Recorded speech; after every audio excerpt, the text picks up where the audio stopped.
Price பிடுகாடு கர்த்தருக்கு ஸ்தோத்திரம். விசுவாசம். நேற்றைய தினத்தில் கூட நாம் ஏனோக்கினுடைய விசுவாசத்தை குறித்து பார்த்தோம்ல.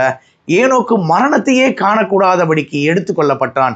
அவன் தேவனுக்கு பிரியமானவன் என்று எடுத்துக்கொள்ளப்படுவதற்கு முன்னமே சாட்சி பெற்றான் என்று நாம் பார்த்தோம்ல. ஏன் ஏனோக்குக்கு இப்படிப்பட்ட ஒரு சாட்சியை தேவன் வழங்கினார்? ஏனென்றால் ஏனோக்கு தேவனோடு சஞ்சரித்தான். ஆதியாகமம் 5:22 வாசிக்கிறோம். ஏனோக்கு மெத்துசலாவை பெற்ற பின் 300 வருஷம் தேவனோடே சஞ்சரித்து குமாரரையும் குமாரத்தைகளையும் பெற்றான். இதே வசனத்தை நீங்க இங்கிலீஷ்ல வாசிச்சீங்கன்னா ஈனோக் வாக்டு வித் காட் என்று தான் ஆரம்பிக்கும். ஏனோக்கு தேவனோடு சஞ்சரித்தான்ல. ஏனோக் என்ற வார்த்தைக்கான அர்த்தமே அர்ப்பணம், அர்ப்பணிப்பு, ஒரு டோட்டல் சப்மிஷன்.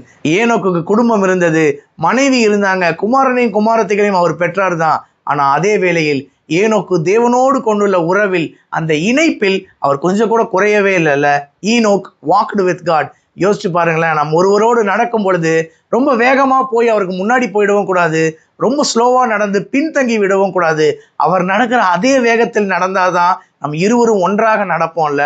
நாம் தேவனோடு நடக்க வேண்டும் என்றுதான் அவர் தினமும் நமக்கு கிருபைகளை தருகிறார். புலம்பல் 3ஆம் அதிகாரத்தில் வாசிக்கிறோம், அவருடைய கிருபைகள் காலைதோறும் புதியவைகளாக இருக்கிறது. அதனாலதான் என்னமோ அப்போஸ்தலனாகிய பவுல் கலாத்தியர் 2:21 சொல்றாரு, நான் எனக்கு தேவன் அளிக்கிற கிருபையை விருதாவாக்குறதில்லை.